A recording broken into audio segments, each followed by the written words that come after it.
Alors, je voudrais vous parler du ça de la parole, du ça de la déclaration. Et je commencerai par me référer à cette formule qu'on utilise en début d'office dans les églises catholiques. Nous pardonnons nos offenses à ceux qui nous ont offensés. Enfin, en tout cas, cette formule est comme cela. Et l'offense, c'est précisément la conséquence d'un désordre de la parole.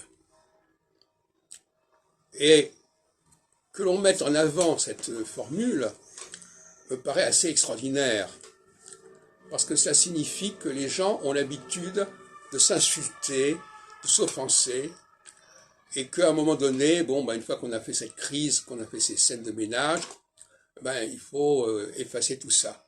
Donc, pardonne-nous nos offenses, comme nous pardonnons à ceux qui nous ont offensés.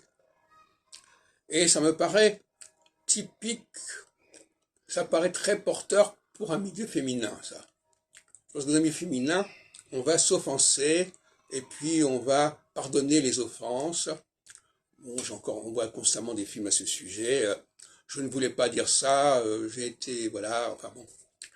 Je parle du film, voilà. Et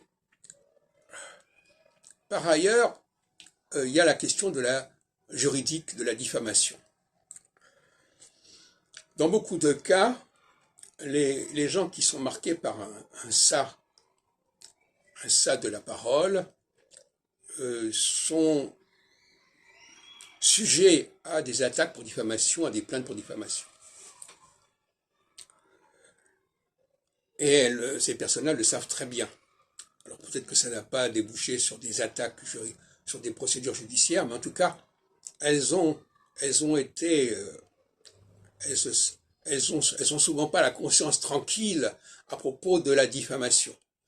Elles ont diffamé, elles ont travesti, elles ont exagéré, elles ont abusé de certaines formules. Je ne parle même pas des questions de diffamation pour viol, etc. La diffamation, c'est souvent le cas quand on veut faire d'une affaire privée une affaire publique. Et à ce moment-là, on se sent impuni parce que c'est une affaire privée, donc on peut dire n'importe quoi. Et donc c'est la qualité théâtrale de la personne qui déclare le préjudice qui va impacter les auditeurs, qui vont se laisser manipuler par cette qualité théâtrale. Donc il y a tout un travail à faire sur les femmes et la diffamation, et il serait intéressant de faire un mémoire juridique sur la diffamation féminine, et peut-être que je vais m'en occuper, au sens juridique du terme.